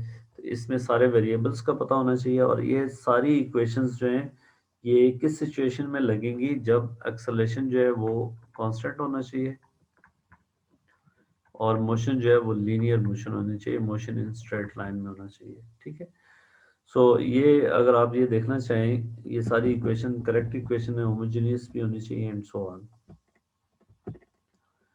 उसके बाद आ जाता है जी प्रोजेक्टाइल मोशन, और प्रोजेक्टाइल मोशन जो है वो आपको पता है कि ये टू डायमेंशनल मोशन है। अगर एक ऑब्जेक्ट को यहाँ से आप फेंकते हो with initial velocity v under the gravity, तो ये object at at at any time horizontal direction में भी डिस्प्लेसमेंट कवर कर रहा होता है, वर्टिकल डायरेक्शन में भी डिस्प्लेसमेंट कवर कर रहा होता है। हॉरिजॉन्टल डायरेक्शन में वेलोसिटी का कंपोनेंट कांस्टेंट होगा जो वेलोसिटी होगी, वर्टिकल डायरेक्शन में वेलोसिटी चेंज हो रही होगी क्योंकि वर्टिकल डायरेक्शन में ग्रेविटेशनल फोर्स एक्ट कर रही है। तो gravitational force at any time downward होगी, इसका मतलब एक्सेलरेशन भी नेट फोर्स जो है वही है। तो एक्सेलरेशन, वर्टिकल एक्सेलरेशन जो है वो कांस्टेंट होगा और डाउनवर्ड डायरेक्शन में होगा। ठीक है, सो इनिशियल वेलोसिटी v के को हम रिजॉल्व कर लेंगे, ये इसका हॉरिजॉन्टल कंपोनेंट होगा that is v cos theta, और ये वर्टिकल कंपोनेंट होगा v sin थीटा। अब हमें हॉरिजॉन्टल डिस्प्लेसमेंट x के लिए इक्वेशन लिखनी होगी, तो वेलोसिटी कांस्टेंट है v cos theta into T, और वर्टिकल कंपोनेंट के लिए इक्वेशन लिखनी होगी, तो हम ये इक्वेशन निकालेंगे h is equal to u t plus half a t square. अब थ्रू आउट एक्सेलरेशन डाउनवर्ड है, और डाउनवर्ड को अगर मैं नेगेटिव ले लेता हूँ तो इनिशियल वेलोसिटी अपवर्ड डायरेक्शन को मैं पॉजिटिव ले रहा हूँ, ये मेरी साइन कन्वेंशन है। तो डिस्प्लेसमेंट y जो बनेगा वो ये बनेगा, initial vertical velocity v sin theta into T, और ये वेलोसिटी पॉजिटिव लिए तो एक्सेलरेशन डाउनवर्ड है, that is 1/2 G T square. ये वर्टिकल डिस्प्लेसमेंट और हॉरिजॉन्टल डिस्प्लेसमेंट कैसे टाइम के साथ वेरी होंगे, ये इसकी इक्वेशन हमसे पूछी गई थी। तो वी टी कॉस थीटा, इसकी ये जो ऑप्शन है ये आपके पास बी बनती है। प्रोजेक्टाइल मोशन में जो चीज़ें याद रखने वाली हैं वो ये है कि एक्सेलरेशन थ्रू आउट डाउनवर्ड होगा और कांस्टेंट होगा। हॉरिजॉन्टल डायरेक्शन में कोई एक्सेलरेशन नहीं होगा, वेलोसिटी कांस्टेंट होगी। वर्टिकल डायरेक्शन में एक्सेलरेशन जो है वो आपके पास कांस्टेंट होगा। वर्टिकल वेलोसिटी का कंपोनेंट शुरू में ये है, थोड़ी देर बाद कम हो जाएगा, फिर और कम हो जाएगा, फिर यहाँ पे जीरो हो जाएगा। Whereas horizontal component of velocity जो है वो कांस्टेंट होगा थ्रू आउट। अगर आपने इसका रेंज निकालना है, फॉर एग्जांपल आपने टाइम ऑफ फ्लाइट निकलना है, तो आप क्या करेंगे, ये जब यहाँ से इधर आ जाएगा यहाँ पे, तो टाइम जो सारा इसका एयर में रहने का जो टाइम है उसको टाइम ऑफ फ्लाइट कहते हैं। तो आप y को जीरो पुट कर दोगे तो इस इक्वेशन में जो टाइम है वो टाइम ऑफ फ्लाइट होगा, क्योंकि y यहाँ पे आके जीरो हो जाता है। फिर रेंज निकालने के लिए इस इक्वेशन को यूज करेंगे और t की जगह टाइम ऑफ फ्लाइट निकलेंगे। अगर आपके पास मैक्सिमम हाइट निकालनी है यहाँ तक, फिर आपके पास फाइनल वर्टिकल वेलोसिटी जीरो है, हॉरिजॉन्टल वर्टिकल वेलोसिटी दी हुई है, एक्सेलरेशन दिया हुआ है, आप 2as is equal to v square minus u square use करेंगे। ठीक है। अगर ये एक प्रोजेक्टाइल है, जैसे क्वेश्चन है, projectile is launched at an angle theta to horizontal with time t, it travels over the horizontal ground as shown this, assume that air resistance is negligible, which graph best shows the variation with t, the speed of projectile। हमने speed का graph बताना है कि कैसा होगा। अब speed through out constant नहीं रहेगी, क्योंकि ओरिजेंटल कंपोनेंट ऑफ वेलोसिटी तो कांस्टेंट है, लेकिन वर्टिकल कंपोनेंट ऑफ वेलोसिटी वक्त के साथ साथ चेंज हो रहा है। इसका मतलब टोटल वेलोसिटी जो है वो ओरिजेंटल कंपोनेंट और वर्टिकल कंपोनेंट का वेक्टर सम होगा। तो चूंकि vertical component of velocity change हो रहा है, इसलिए टोटल वेलोसिटी या स्पीड इसकी चेंज हो रही होगी। शुरू में वर्टिकल कंपोनेंट मैक्सिमम, ओरिजेंटल वही कांस्टेंट। तो शुरू में इसकी जो वेलोसिटी या रिजल्टेंट वेलोसिटी या स्पीड है वो मैक्सिमम होगी। जैसे जैसे ऊपर जा रहे हैं वर्टिकल स्पीड कम हो रही होगी। यहाँ टॉप पे स्पीड जीरो नहीं होगी, क्योंकि ओरिजेंटल कंपोनेंट ऑफ वेलोसिटी तो एग्जिस्ट कर रहा है। उसके बाद फिर जो है वो vertical component of velocity increase होता जाएगा, जिसकी वजह से स्पीड इंक्रीज होती रहेगी। तो शुरू में स्पीड मैक्सिमम, ये क्या बता रहा है कि शुरू में स्पीड मैक्सिमम, स्पीड टॉप पे जाके जीरो जीरो स्पीड नहीं होगी, क्योंकि original component of velocity exist कर रहा है। ये बता रहा है कि जी इन दोनों में स्पीड जीरो हो रही है, इसलिए आप इनको रिजेक्ट कर लेंगे। इसमें स्पीड कांस्टेंट है थ्रू आउट मोशन, ऐसा नहीं हो सकता, इसलिए ये इसका आंसर होगा सी।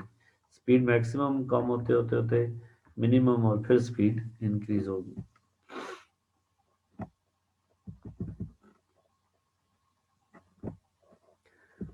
नेक्स्ट हमारा चैप्टर है डायनामिक्स।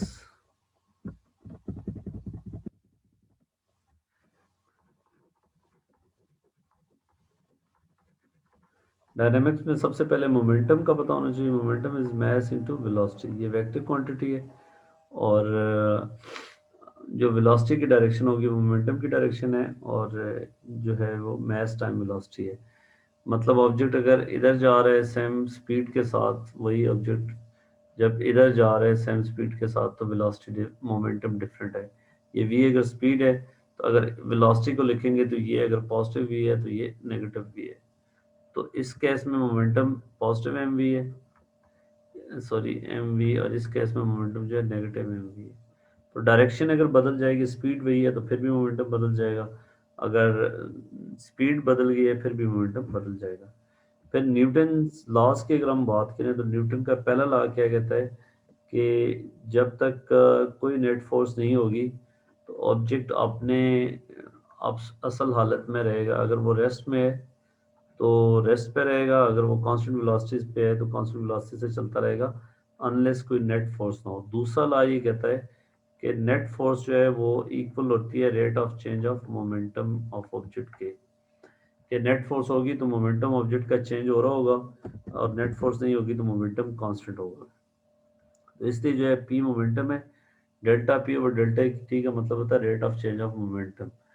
अगर इसमें आपके पास एक ऑब्जेक्ट की इनिशियल वेलोसिटी u है और फाइनल वेलोसिटी v हो जाती है, तो मोमेंटम का अगर चेंज निकालें, final moment delta p will be equal to final momentum m v minus m u, दोनों पॉजिटिव में इसी से में जा रहा है।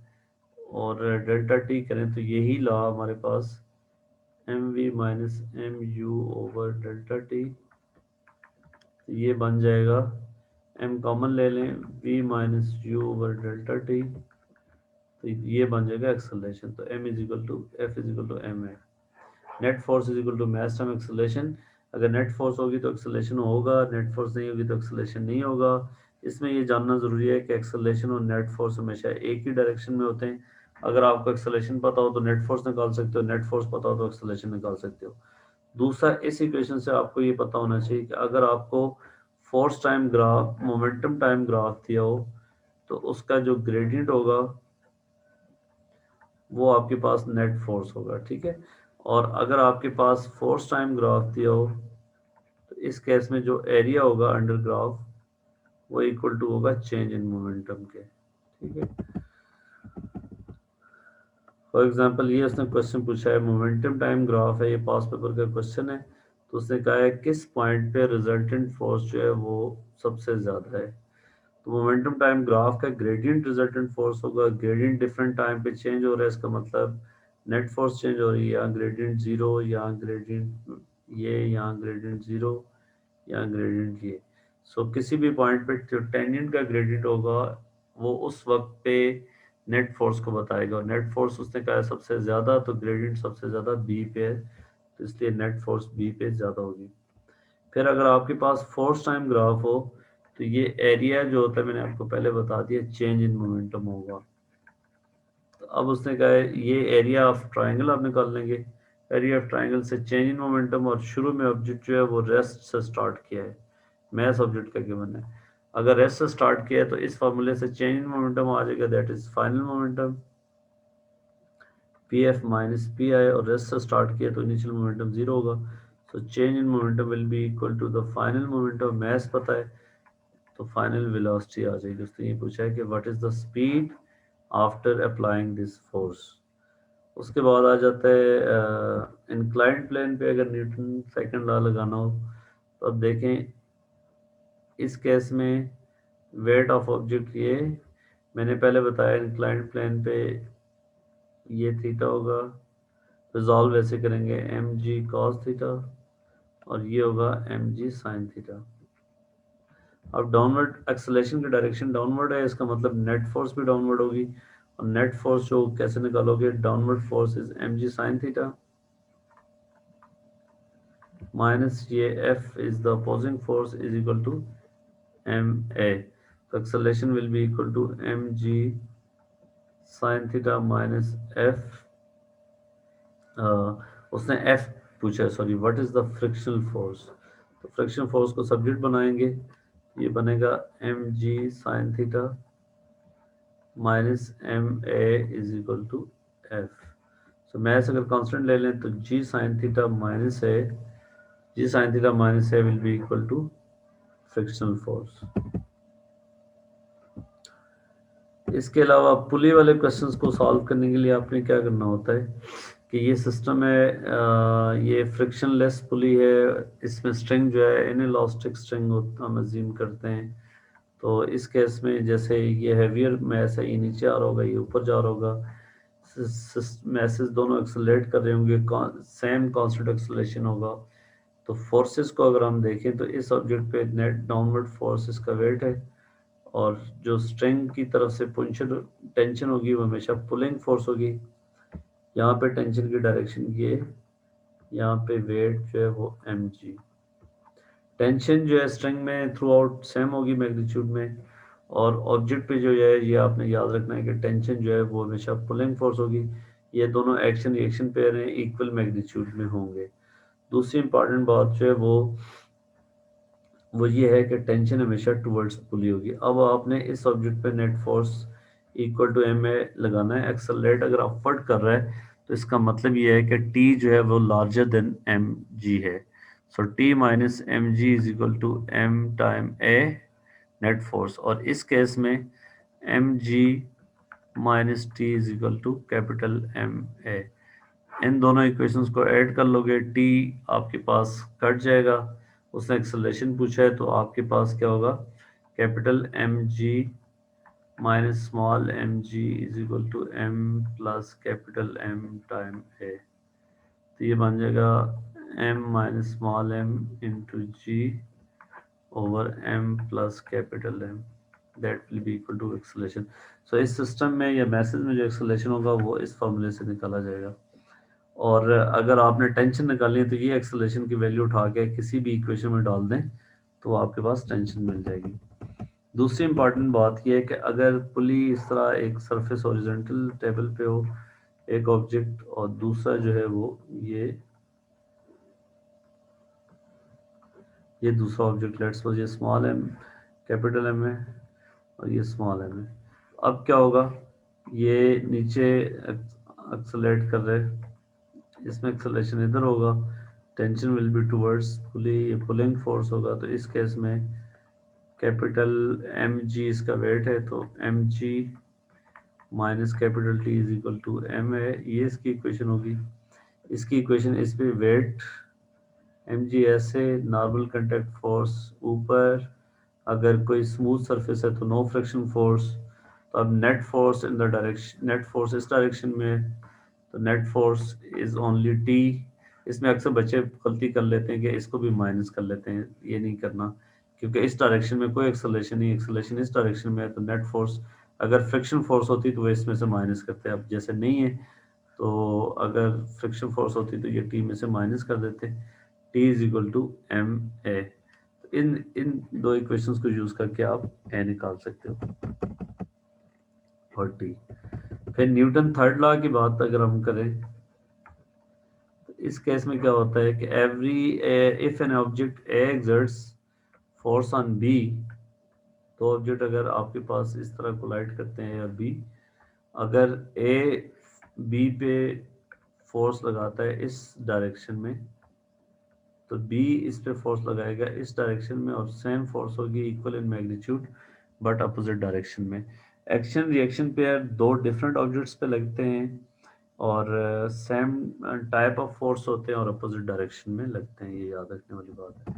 जैसे इस बुक पे ये वेट जो है इसका इस पे फोर्स लग रही है, तो ये कौन लगा रहा है इस बुक पे, अर्थ लगा रही है, इसका रिएक्शन जो होगा वो अर्थ पे होगा इन द अपवर्ड डायरेक्शन। तो ये अगर ग्रेविटेशन फोर्स है, इसका रिएक्शन भी ग्रेविटेशनल फोर्स होगा। अगर बुक पे एक दूसरी फोर्स है नॉर्मल कंटेक्ट फोर्स आर, ये इस बुक पे कौन लगा रही है, टेबल लगा रहा है, तो इसके रिएक्शन में ये बुक टेबल पे फोर्स लगा रही होगी are in the downward direction. ठीक है, so it's very important thing. अगली इंपॉर्टेंट बात यह है कि next law of conservation of momentum. जब भी law of conservation of momentum कहते हैं कि अगर आइसोलेटेड सिस्टम होगा तो total momentum of the system conserve रहेगा। Total momentum before impact will be equal to total momentum after impact. मतलब ये दो ऑब्जेक्ट, अगर इसकी वेलोसिटी u1 है, इसकी u2 है, m1 m2, ये आपस में टकराएंगे, टकराने के बाद इसकी वेलोसिटी v1 हो जाती है, इसकी v2 हो जाती है।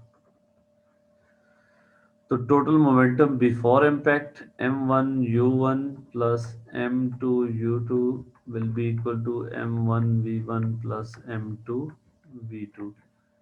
सिस्टम का मोमेंटम कंजर्व रहता है, लेकिन किसी एक सिंगल ऑब्जेक्ट का मोमेंटम कंजर्व नहीं रहता। ये बड़ी इंपॉर्टेंट बात है। अगर ऑब्जेक्ट m1 मोमेंटम गेन करेगा तो m2 मोमेंटम लूज करेगा, लेकिन total momentum of the system will remain conserve isolated system में। जैसे इसकी एग्जांपल अगर हम करें, two equal masses travel towards each other इसकी स्पीड ये है, दूसरे की स्पीड ये है। What is the speed of masses after impact? ये इम्पैक्ट के बाद दोनों स्टिक हो जाते हैं, एक डायरेक्शन में मूव करते हैं।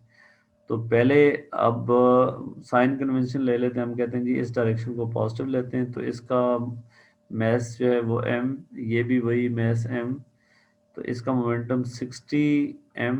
अब चूंकि फाइनल स्पीड भी सेंटीमीटर पर सेकंड में है निकालनी, तो इसलिए कन्वर्ट करने की ज़रूरत नहीं है, ठीक है।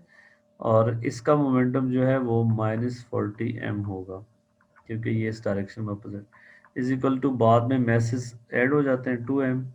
स्पीड का मैं नहीं पता, 60m minus 40m 20m is equal to 2mv, ये इससे कट जाएगा, तो फाइनल स्पीड जो है वो 10 सेंटीमीटर पर सेकेंड है, ठीक है। और ये पॉजिटिव आया, इसका मतलब ये है कि बाद में ये दोनों ऑब्जेक्ट इस तरफ को जा रहे होंगे। तो आपने सिर्फ इस चीज़ का ख्याल रखना है कि अगर दोनों सेम जैसे ये इधर जा रहा है ये इधर जा रहा है, तो एक का पॉजिटिव दूसरे को नेगेटिव लेना है, ये गलती नहीं कर दूंगी। अगली इंपॉर्टेंट बात है कि जी इलास्टिक कुलियन क्या होता है। इलास्टिक कुलियन में total momentum before total kinetic momentum तो कंजर्व ही रहता है, लेकिन टोटल काइनेटिक एनर्जी वो भी कांस्टेंट रहती है। मतलब दोनों ऑब्जेक्ट्स की total kinetic energy before impact is equal to total kinetic energy of both object after impact, ठीक है। और टोटल एनर्जी भी कंजर्व रहती है। अब देखें और इलास्टिक कुलियन में हम इस नतीजे पे पहुंचते हैं कि relative speed of approach, this is very important thing, relative speed of approach is equal to relative speed of separation.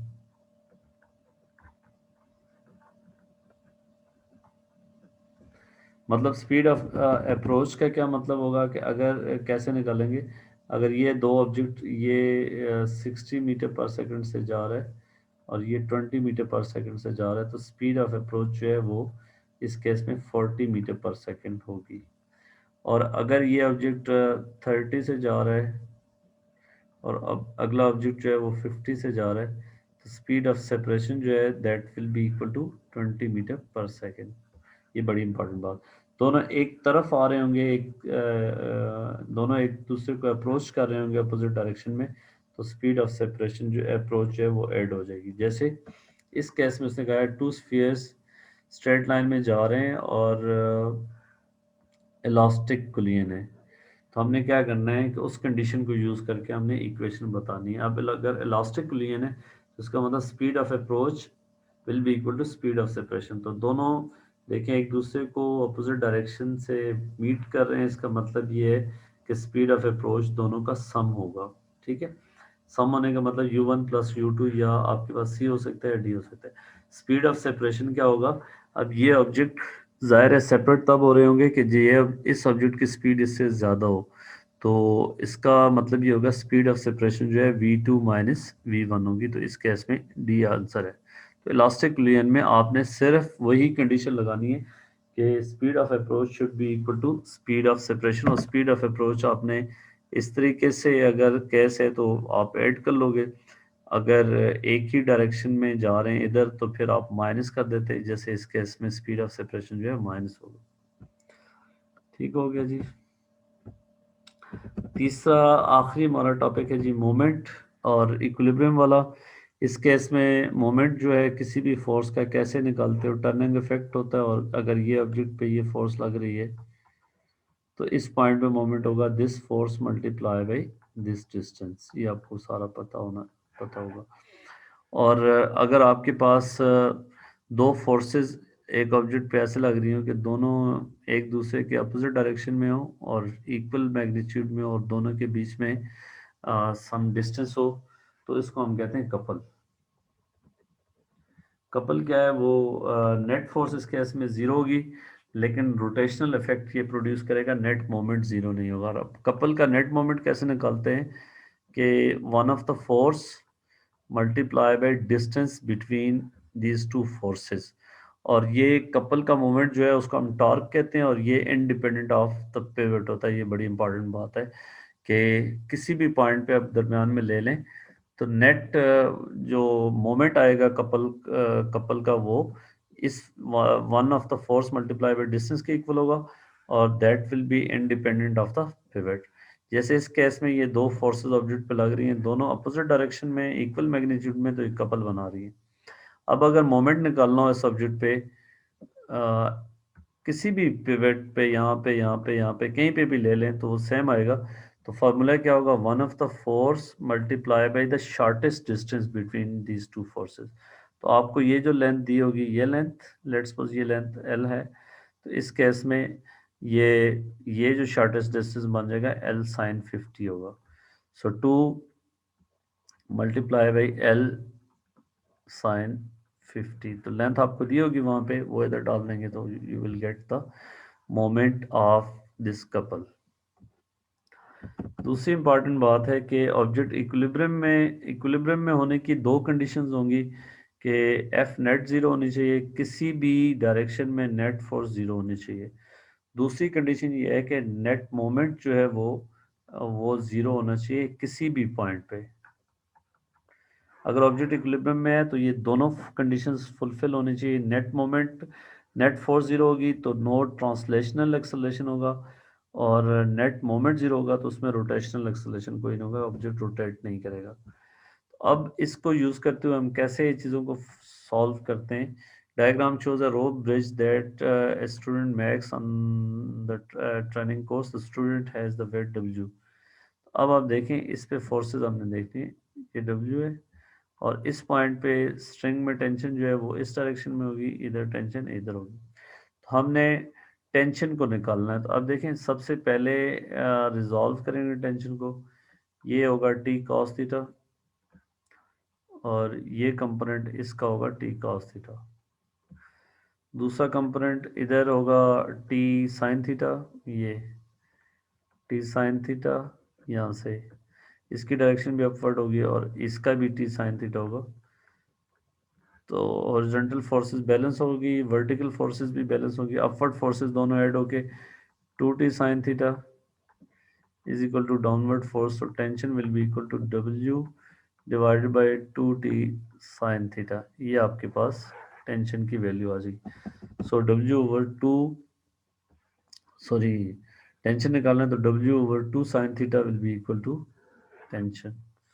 तो बेसिक आइडिया ये होगा कि आपने हॉरिजॉन्टल फोर्सेस को इक्वल करना है, वर्टिकल फोर्सेस को इक्वल करना है, नेट फोर्सेस इन डायरेक्शन आपने इक्वल कर देनी है। और अगर थ्री फोर्सेस का केस जो है वो, उसमें इक्विलिब्रियम का केस बड़ा इंपॉर्टेंट है कि अगर ऑब्जेक्ट थ्री फोर्सेस के अंडर इक्विलिब्रियम में होगा, तो इन तीनों फोर्सेस को अगर हेड टू टेल रूल के तहत ऐड करें तो क्लोज ट्राइंगल बननी चाहिए। F1 F2 F3 अगर ये है तो इसका मतलब ये होगा कि sum of all these forces is zero, और ये पहली कंडीशन होगी, तो नेट फोर्स ज़ीरो होगा। अगर दूसरी बात ये है कि फोर्सेस को ऑब्जेक्ट पे कंकरेंट होना चाहिए, मतलब अगर F1 इधर लग रहा है और F3 ऐसे लग रहा है तो F2 ऐसे, F1 F2 F3, इसका मतलब ये होगा कि all of this forces should cross through a single point. अगर सिंगल पॉइंट से गुजर रही हैं तो इसका मतलब ये होगा कि नेट मोमेंट ज़ीरो हो गया किसी भी पॉइंट पे, सेकंड कंडीशन सेटिस्फाई होगी, इस केस में फर्स्ट कंडीशन सेटिस्फाई होगी। तो ये थ्री फोर्सेस वाला केस जो है वो बहुत इंपॉर्टेंट होगा। अगर क्लोज ट्राइंगल बन रही है हेड टू टेल रूल से ऐड करके, तो इसका मतलब ये है कि फर्स्ट कंडीशन सेटिस्फाई हो रही है, नेट फोर्स ज़ीरो है। अगर फोर्सेस एक पॉइंट पे, अगर उनको एक्सटेंड करें, एक पॉइंट पे मीट कर रही है, इसका मतलब ये होगा कि उस पॉइंट पे मोमेंट ज़ीरो, और किसी भी पॉइंट पे मोमेंट ज़ीरो होगा अगर ऑब्जेक्ट इक्विलिब्रियम में है। तो इस तरह सेकंड कंडीशन भी सेटिस्फाई हो जाएगी। अगली इंपॉर्टेंट बात ये है कि अगर ये हम एग्जांपल कर लेते हैं कि आपके पास ये वेट ऑफ दिस ऑब्जेक्ट 4000 इस तरह ऐसे लग रहा होगा, और नो नो सॉरी, ये जो है ये बीम का वेट है, तो बीम इसका वेट इसके मिड में लग रहा होगा 4000 न्यूटन। बंदे का वेट ये 600 न्यूटन, और ये आपके पास फोर्स X एंड Y है। उसने कहा है कि what is the upward force support x पे अपवर्ड फोर्स क्या होगी, इसको मैं F1 कह देता हूँ, एक अपवर्ड फोर्स इधर भी लग रही होगी। तो अब देखें इस बीम पे इक्विलिब्रियम ऑफ द बीम हम बात कर रहे हैं, तो नेट फोर्सेस जीरो होगी, upward forces equal to downward forces. तो अगर हम पहली कंडीशन लगाएं तो F1 plus F2 is equal to downward forces 4600 newton होगा। अब ये एक इक्वेशन है, इससे दो वेरिएबल्स हमें नहीं मिल सकते, तो अब हम सेकंड कंडीशन लगाएंगे कि नेट मोमेंट किसी भी पॉइंट पे on this beam will be zero होगा।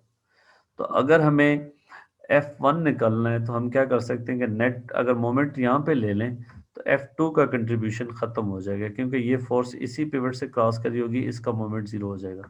तो अब ये फोर्स इसको ऐसे घुमाएगा, इसको ये ऐसे घुमाएगा, ये ऐसे घुमाएगा।